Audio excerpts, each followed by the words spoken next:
Mesdames et messieurs, nous allons écouter, nous allons débattre, nous allons proposer, mais surtout, nous allons réunir autour de la même table des personnalités respectées, des acteurs d'expérience et des compétences reconnues pour partager, réfléchir et éclairer. C'est pourquoi, mesdames et messieurs, nous sommes ici, à l'esplanade du centre socio-culturel de Thiadiaye, pour un grand rendez-vous citoyen, ouvert, structuré, mais surtout responsable. Thiadiaye n'attend plus. Thiadiaye agit. Thiadiaye croit. Mais Thiadiaye avance. S'il vous plaît, sous vos applaudissements, Mouhamadou Lamine Diouf est parti. ñu ñaan it ñi nga xam ne tey mu Mouhamadou Lamine Diouf mi nga xam ne tey moo ko gisee ñun ñaan yàlla itam lii nga xam ne moom lay door tey mu commencé ko si bismillahi rahmani rahim eggale ko si alhamdulillahi rabbil alamin subhana rabbika rabbil izzati amma yasifun wa salaamun ala mursalin alhamdulillahi rabbil alamin. Jërëjëf Mbacké. Son Excellence ministre Maître El Hadji Oumar Youm, maire de la commune de Thiadiaye, tous les applaudissements pour lui. La ressource la plus précieuse d'une commune reste et demeure l'intelligence comme levier stratégique de développement territorial permettant de générer efficacement le présent et d'anticiper le futur. C'est pourquoi l'initiative Thiadiaye en grand est fondamentale. Elle vise à connecter la compétence à l'action locale, le savoir à la décision, l'expérience à la jeunesse. En tant que maire de Thiadiaye, je tiens à prendre ici un engagement clair. La commune s'engage à valoriser les compétences locales, à encourager le mentorat et le partage d'expériences, à créer des passerelles entre experts, élus, jeunes, à faire de nos ressources humaines un levier central du développement communal. Parce que Thiadiaye en grand, ce n'est pas qu'un simple slogan. C'est une vision qui doit être transformée en une ambition collective, un projet pour aujourd'hui et pour demain. Moi, Mouhamadou Lamine Diouf, Thiadiaye m'a vu grandir. Thiadiaye m'a vu faire mes premiers pas. Thiadiaye m'a vu tomber. Thiadiaye m'a vu relever. Mais surtout, Thiadiaye m'a vu rêver grand. Comme beaucoup ici, j'ai grandi dans ces rues, au rythme de ces réalités, de ces difficultés, mais aussi de ses espoirs. Lorsqu'une ville vous voit grandir, elle devient une part de vous. Quand une ville vous élève, vous lui devez quelque chose. Vous lui devez du respect. Vous lui devez de la reconnaissance. Vous lui devez de l'engagement. Le thème qui nous réunit est clair. S'inspirer aujourd'hui, bâtir demain. Mais soyons honnêtes. On ne peut pas s'inspirer aujourd'hui en effaçant hier. C'est pas possible. S'inspirer aujourd'hui, c'est d'abord se souvenir. Se souvenir de celles et ceux qui ont posé les premières pierres, qui ont tracé les chemins, qui ont servi Thiadiaye avec dignité. Permettez-moi maintenant de faire un salut clair, respectueux et assumé à tous les hommes et les femmes politiques de Thiadiaye, à tous les partis politiques sans exclusion, à ceux qui gouvernent aujourd'hui, à ceux qui sont dans les oppositions, à ceux qui ont servi hier, à ceux qui aspirent à servir demain. Nous pouvons avoir des divergences politiques, mais nous partageons la même ville, les mêmes enfants, le même rêve et surtout l'avenir de Thiadiaye. Nous avons tous une responsabilité commune. Thiadiaye en grand, ce n'est pas un slogan, c'est une vision. Valoriser notre ville, mettre en lumière ses talents, révéler ses ressources humaines. Thiadiaye regorge de compétences, Thiadiaye regorge d'intelligence, Thiadiaye regorge de potentiel énorme. Mon rêve est clair, voir un Thiadiaye altruiste comme aujourd'hui, solidaire, uni, où l'on se soutient, où l'on avance ensemble. Ce projet ne m'a jamais quitté. Il m'a traversé l'esprit depuis mon plus jeune âge. Dans les moments de doute, comme dans les moments d'espoir. Parce que quand une ville vous a vu grandir, on ne cesse jamais de penser à son avenir. Et pour qu'une vision vive, elle doit être visible,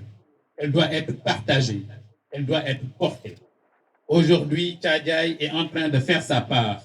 Thiadiaye est en train de faire sa part. Notre ville ne se raconte plus seulement. Thiadiaye se montre, Thiadiaye s'exporte, Thiadiaye inspire. Avec Djegem TV, que j'ai l'honneur de diriger, nous avons choisi de raconter Thiadiaye avec vérité et avec ambition. Permettez-moi de paraphraser une grande pensée, celle de John Fitzgerald Kennedy, qui disait « Ne demande pas ce que ton pays peut faire pour toi, mais demandez ce que tu peux faire pour ton pays. » Et moi je dis « Ne demandez pas ce que Thiadiaye peut faire pour vous, demandez plutôt ce que vous pouvez faire pour Thiadiaye. » Le slogan qui nous a réunis, Thiadiaye en grand, n'est pas seulement un titre sur une banderole. C'est désormais une feuille de route, un contrat social que nous signons ici, ensemble, pour l'avenir de notre commune. Le forum va s'achever ce soir, évidemment, mais le travail commence maintenant. Les idées partagées ici ne doivent pas finir dans des tiroirs. Elles doivent être consignées dans un livre blanc de Thiadiaye en grand qui servira de boussole à l'action municipale et de plaidoyer auprès de l'État du Sénégal et des partenaires internationaux. Je vous remercie. Thiadiaye booy xool route nationale bi fii la jaar mosu leen dem fenn nit wax leen ne par exemple fan la Thiadiaye nekk parce que xam nañ ko dañ fiy jaar Thiadiaye boo fi taxawoon 3 heures du matin nga am 4 heures du matin c'est très accessible. Donc am na aussi des routes secondaires mooy route bu jëm Nguéniène ak beneen route bu jëm Fissel. Am na aussi Thiadiaye dañ ko ceinturé par l'autoroute am na ñoo xam ne au lieu ñuy wàccee Fatick fii mën nañ fee wàccee donc loolu yëpp day def que fii dafa nekk une ville carrefour. Les concernant l'éducation Thiadiaye ci département de Mbour moom donc moom lycée moderne 2 CM am na fii je pense que am na 5 écoles primaires bien réparties territorialement aussi parce que urbanisation dañ koy wax mais infrastructure dafa war di répartir wu ci l'espace géographique. Beneen point bi mooy Thiadiaye am na hôpital boo xam ne à part département de Mbour ci commune yi fi nekk yëpp moom moo ko am pour ngeen xam ko. Am na 2 pharmacies aussi am na je pense un district. Du point de vue du réseau urbain à l'intérieur de la commune je pense que c'est 8 km wala 12 km boo xam ne ay tali ñoom ñoo ko def loolu aussi parce que bu ñu nee développement foog nga am réseau urbain bi ngay teg ci kaw développement bi. Urbanisation aussi dañ koy wax mooy foncier bi parce que am na benn base de données nationale boo xam ne dëkk yi am conflit foncier yëpp ñu ngi fa ci Thiadiaye nekk fa. Donc yooyu c'est des choses yoo xam ne nit ñi war nañ ko mën a xam du point de vue de lotissement plan yi ñu ngi am mais waxuma lépp jaar na yoon mais dégguma ci yenn affaires yi. Assainissement dafa nekk loo xam ne monsieur le maire war nañ cee gën a taxaw am na kër yoo xam ne bu nawet bi jotee dañuy sonn dama koy wax dëkk mënul dox te nit ñi duñ waxtaan.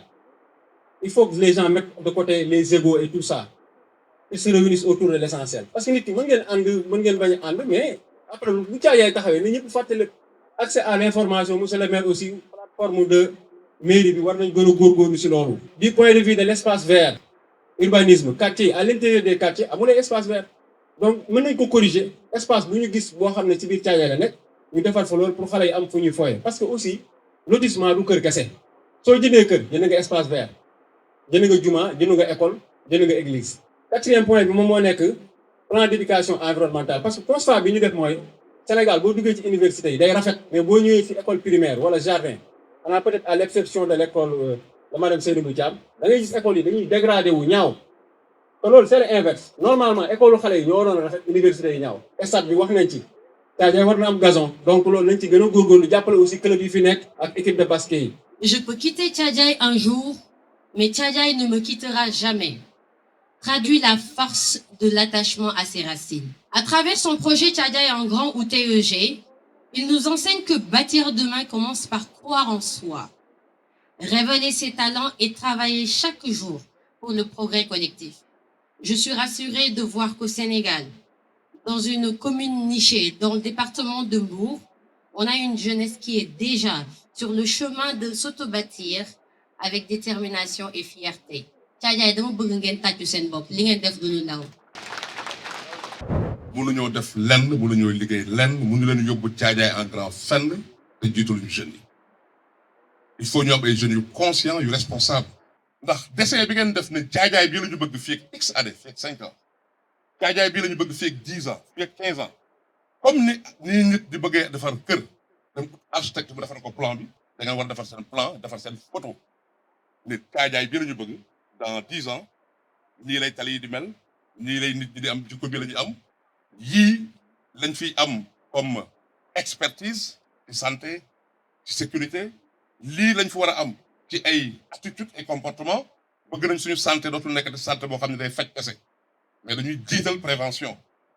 lii la ñu bëgg a am ci sécurité routière bëgg nañ suñuy doom bu ñu yoree Jakarta wala ñuy dawal oto ñu xam nan la ñuy respecté suñu oto commande yooyu yëpp nga xam ni askanu Thiadiaye da ko wax am na ku ko war a tabax am na menuisier bu war a tabax commande boobu ñuy tabax Thiadiaye boobu mooy xale yi jeunes yi fi ñu leen di tabaxee mooy ci l'école yi il faut ñu xam ne dañu war a tabax ay nit yu intelligent li ma tuddee l'intelligence pratique l'intelligence pratique mooy nu ñuy fexe ba am ay doomu fii askan wi yoo xam ne bu leen mbir bettee ñoom am nañ ay jumtuwaay yu ñu jàkkaarloo ñu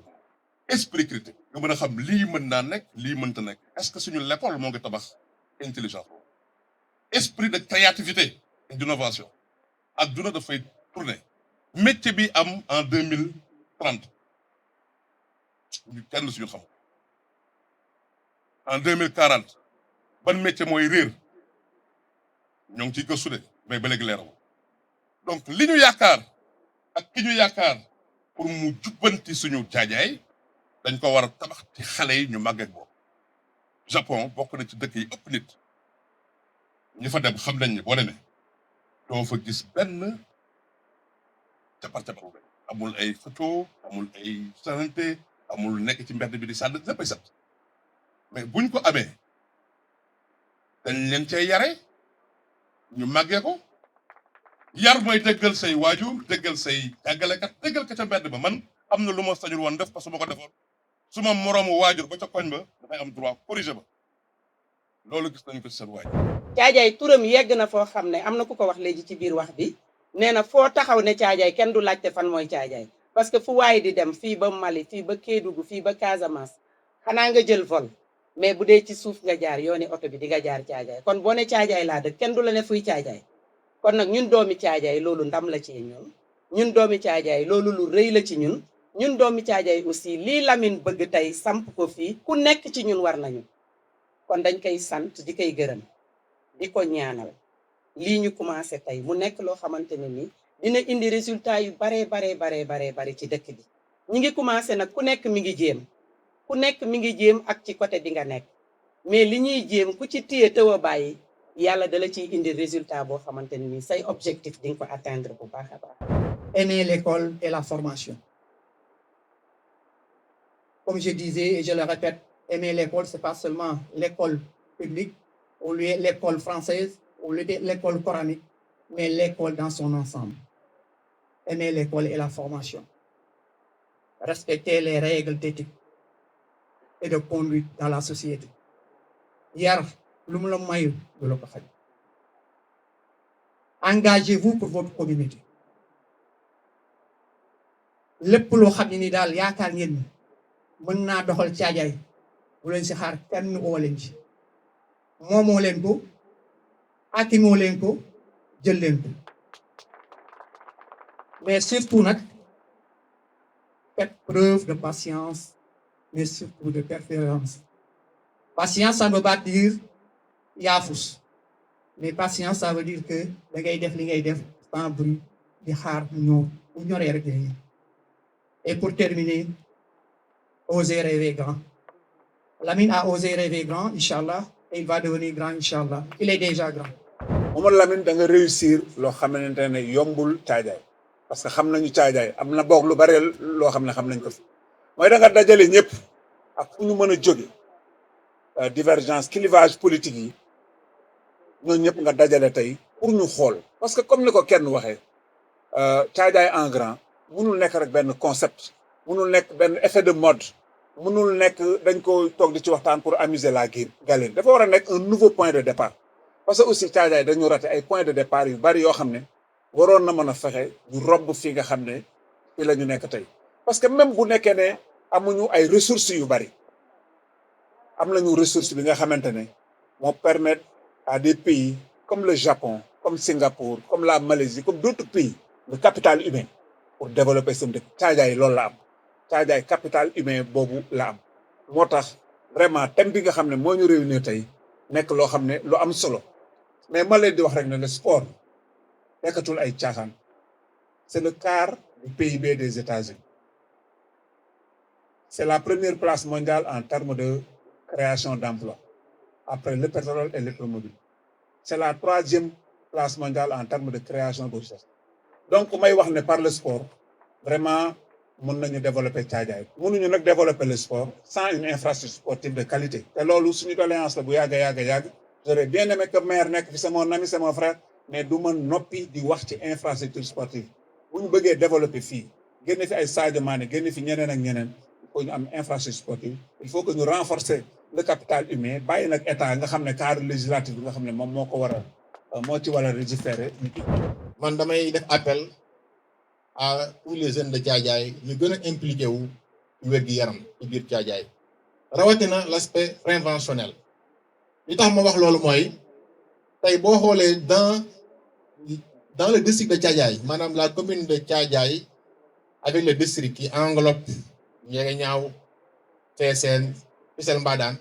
on n'a que 2 ou 3 médecins donc qui doivent prendre en charge toute cette population là raison pour laquelle on doit essayer de faire des journées de prévention des journées de dépistage dans les quartiers pour ñu mën a jàppale suñu waajur yi tey boo xoolee diabète bi li muy rey ci nit tension li muy rey ci doomu aadama ak yi nga xam ne mooy hépatite B ak cancer du sein cancer du col li koy waral mooy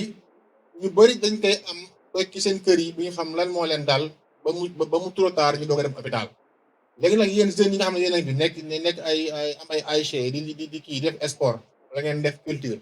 mën ngeen ci li ngeen def ngeen inclure ci l'aspect santé kilifa yi nekk suñu ginnaaw aussi maa leen di ñaax ci ñu gën a bàyyi xel Thiadiaye ci côté aussi maanaam création clinique wala ay école de formation en santé am na ñoo xam ne yàlla may na leen ko seen doole egg na foofu ñu mën a créer ci dëkk bi ay clinique yoo xam ne comme yi nekk Mbour yi nekk Dakar nga xam ne tey jii suñu bëggee faju dañuy toog fi nii faju nga am préférence soit l'hôpital wala dans la clinique suñu xale yi aussi ñu ngi jóge Thiadiaye yi jàngi Mbour def infirmier def sage-femme ñi def ay technicien et pourquoi pas kilifa yi réfléchir ci def à Thiadiaye des écoles de formation santé pour mën a permettre suñu rakk yi ak suñu doom yi ñu am formation ba pare ci qualité ba pare aussi duñ nekk di déplacé wu di sonn ci yeneen dëkk yi. Thiadiaye musuñ fee jóge ñu ngi fi des à travers des amis ñu ngi fi des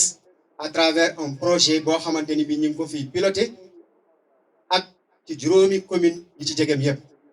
c'est un projet qui ambitionne de reboiser 6,750,000 plants dans 6,750 établissements sur l'étendue du territoire projet boobu ci début année 2025 lañ ko tàbbal Thiadiaye à travers la collectivité en collaboration avec la mairie à travers 2 écoles pilotes Maman Thilim Mamadou Diène ak Malick Grigay tey jii boo fa demee école bu ci nekk projet bi doté na la d'une pépinière de 1000 plants mu am d'autres activités connexes autrement des activités yoo xam ne day accompagner loolu les 2 écoles pilotes ont été accompagnées ci lu jëm ci réfection de leur table-banc lu jëm ci installation de tableau et installation ou bien construction de toiture foofu nag fi laay duggee ci ban taxawaay lañ war a am pour sàmm ñun environnement bi ñu bokk kenn ku ci nekk ci ñun ban taxawaay lañ war a am damay faral di ko wax ñun nit ñi dara daluñu dafuñu dara daluñu lu ci bëri du sax ñàkk xam tayel daf koy jur ndax mas ngeen a gis jigéen bu bale néegam wala bale këram ba pare jël mbalit mi ubbi saalam tuur ko fa kenn mësul gis lu ni mel ndax gis ngeen ku bale buntu këram ba mu pare ba mu set mu tonni duggaat ci kër gi tuur ko fa kenn mësu ko def li ñuy faral di gis di ko def mooy dugg ci kër gi bale génn ci mbedd mi tuur ñu wax ñu ne mbedd mi mbedd buur bu ñëpp defee loolu environnement bi ñu bokk dina polluer ci fànn yëpp ban taxawaay la ñu war a am mooy bu ñëpp dajee tonni mbalit mi exemple la rek bu may jël ci biir kër yi ci buntu kër yi en collaboration avec les collectivités on trouve des décharges pour ñu mën ko fa di sotti ñëpp xam que ni mbalit bu rek pour mbedd mi. Du point de vue des qualités humaines, Thiadiaye est grand. Donc, il nous faut organiser les li nga xam ne am nañ ko comme des potentialités pour faire de Thiadiaye une commune émergente, une commune qui va scintiller donc au niveau donc de la réunion des communes pour que Thiadiaye puisse scintiller. Et je suis parmi les premiers Thiadiayois à être inspecteur du Trésor. Donc, j'ai fait ma carrière, je suis allé à Ziguinchor, je suis rentré au niveau de Dakar où j'ai occupé un certain nombre de postes, au niveau des postes de direction, la réglementation, le secteur public local, qui fait que je suis dans une certaine mesure un spécialiste de la décentralisation.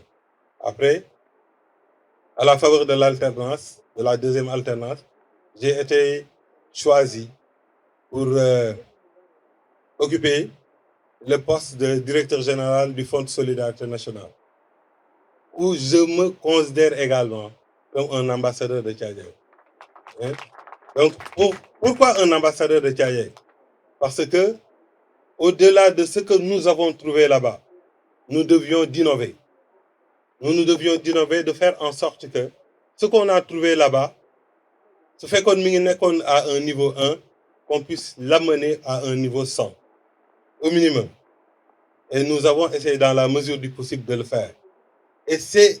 à ce challenge que nous appelons tous les jeunes. Je pense que la prochaine édition va être totalement consacrée aux élèves, aux étudiants, aux lycéens, pour leur dire que vous avez la possibilité, vous avez les aptitudes pour réussir. Comme li may waxee rek ni ko suñu grand Abdou Fouta Diakhoumpa di waxee ni guddi guddi Thiadiaye lëndëm Thiadiaye yàlla dafa dogal Thiadiaye ñi fi yàlla dénk ay ndomba tànk yépp wala mu dénk leen teraanga bala ñu sédd kenn seeni ñooñ lañ njëkk a sédd li ñuy wax mbay ci sa weyu tànk dafa naa ñun loolu rek lañ def parce que boo xoolee histoire Thiadiaye suñu papa Souleymane Diène ba ko yàlla may ay ndombay tànk jël na waa Thiadiaye yu bëri utal leen liggéey suñu maam Ndiol Gueye ba mu ubbee Transcam dane balaa moo jël kenn jël ko dëkk Thiadiaye ba pare Abdou Fouta Diakhoumpa tam ñoon noonu la ko defee ak ñeneen monsieur le maire Omar Youm ak ñeneen ñi ko fi def yëpp bi yàlla dogalee nag mu nekk suñu tour tam jeune Thiadiaye bokk na ci ku leen dimbale mooy métier bi ëpp Thiadiaye ñëpp xam ko mooy chauffeur parce que dëkku transporteur bi yàlla defee na ñuy liggéey ba bëgg a boucler la chaîne de valeur pour limiter la sous-traitance loolu moo ñu gën a dugal ci transport bi mais nous faisons la logistique internationale avec l'affrètement de navires, l'entreposage, etc., etc. ci biir transport bu nag bi ñu ko commencé yàlla dimbali na ci pratiquement 2000 logistique ay doomu Thiadiaye rek a fa nekk kon nag di ñaax ndaw ñi ku toll si jàngal ku toll si wut métier wutal métier parce que ñun dañuy confronter souvent à un problème dangay gis ku ñëw solliciter la ne damaa bëgg nga jàppale sama doom ci liggéey mais boo xoolee au fond du am benn qualification lu ma am baax na du wax nit il faut nga am qualification nga am métier ñu xam ne lii nga mën lii ngay def comme ça nga neex a jàppale. Si Pape Déthié Diop est choisi, vu son âge, il est né en 2000, en fait 2000. Donc s'il est choisi aujourd'hui parmi ces hommes, c'est pour lancer un message fort, un message très explicite à la jeunesse de Thiadiaye, pour vous dire de croire en vous. Il ne suffit pas d'être né à Dakar, il ne suffit pas d'évoluer à Dakar, ou à Paris, ou à New York, pour atteindre le sommet. Vous pouvez partir d'ici. Ici, je dis bien à Thiadiaye et atteindre le sommet. Et Mohamed Lamine, en choisissant Pape Déthié, vous n'avez pas raté votre cible. Je devais être là, peut-être parmi les invités ou parmi les parents. Parce que ces icônes-là, awma fa place soo ñëwee suma kër qu'est-ce que je leur dis soo jaayee doo am soo jëlee marto doo am boo jëlee truelle doo am parce que ñun lu ñu am jàng moo ñu ko mbay kon ku fi jàngul amoo sa place amoo fi place donc à vous la jeunesse de Thiadiaye je vous conseille d'apprendre et d'étudier. Masambanga barsak tehenga ganjol nyawaranga danko bubu nyaay fotanga danko bubu nyaay omaranga danko bubu nyaay mamay muja gisek as dama je buma fagajate gëna luma dema ñaanal sama Thiadiaye sama Thiadiaye mamay muja gisek as dama je dama ko doon tàggu yoon fekk ka mu tawat lool sama njortu ñaaw ca lool dama jël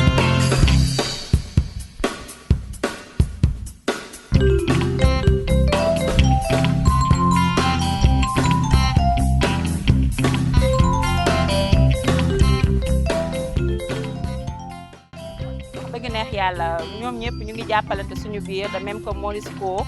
ñoom depuis bañ jàppee ba tey bàyyiwuñ depuis xale dara changé wul dafay daal nice na moom macha allah di ñaan yàlla niñ ko commencé ni ñuy def ay édition incha allah. ñun Thiadiaye la ñu am ku ko bëgg ñu bëgg la ku ko bëggul bëgguñu la képp koo xam ne doomu Thiadiaye nga foo mënta nekk ngay représenté wu Thiadiaye di wane ne Thiadiaye laa dëkk ñun bëgg nañ la gëm nañ loolu mooy suñu slogan Thiadiaye c'est Thiadiaye Thiadiaye c'est notre vie comme le dit le maire Omar Youm Thiadiaye c'est ma vie je ne triche pas loolu moo nekk ci bépp doomu Thiadiaye te fu mu dem it day imposer boppam. lii dañuy permettre à ce que ñun ñi nga xamante ni ñoo fi nekk ay jeunes entrepreneurs installé suñuy entreprise bii Thiadiaye ngir que Thiadiaye waa bi li mu doon wuti di ko wuti Dakar wala Mbour wala feneen mu mun a toog Thiadiaye am ko te mu am ko chef mu nekk ay qualité yoo xamante ni qualité supérieure lay doon tey personnalité yi fi ñëw lekk wan nañu ne comme ça ni suñu bët fañ ko teg sori na lool mais itam fu wóor nañ ko teg parce que gis nañ ay personnalité yoo xam ne pour nga yëkkati woon leen problème lay doon yàlla def na ñun yëkkati nañ leen suñu projet bi nga xam ne projet d'avenir la pour Thiadiaye ñu fekk suñu si vivement. donc ñu ñaan yàlla rek lépp lu ñu fi def ak lépp lu ñu fi wax mu nekk njëriñ Thiadiaye donc vraiment tey journée de mbégte la journée retrouvaille la parce que kenn ku ne yaa ngi fi gis say promotion say camarades de classe ñoo xam ne yéen a jàngandoo ak ay grands frères yoo xamante ni ñoo ñu précédé aussi ñoo xam ne ay modèle lañ ay royuwaay lañ ci Thiadiaye. su rek am na les message bu mu lancé ci discours am dañu teer les égos dañu jàpp ne ñoo bokk ndey bokk baay bokk nit ki bañ a bokk nit ki parti aussi warta tax aussi ngeen di ŋàññante parce que ñëpp ay doomi Thiadiaye lañ ñooy demalante di dëkkalante en tout cas daal c'est une réussite extraordinaire et je félicite Mohamed Lamine et toute son équipe quand même. waaw Thiadiaye en grand. Thiadiaye en grand bon pour que ces jeunes soient grands aussi. Thiadiaye en grand inchallah il sera en grand. sama baay na mu mànd sama aas na mu doy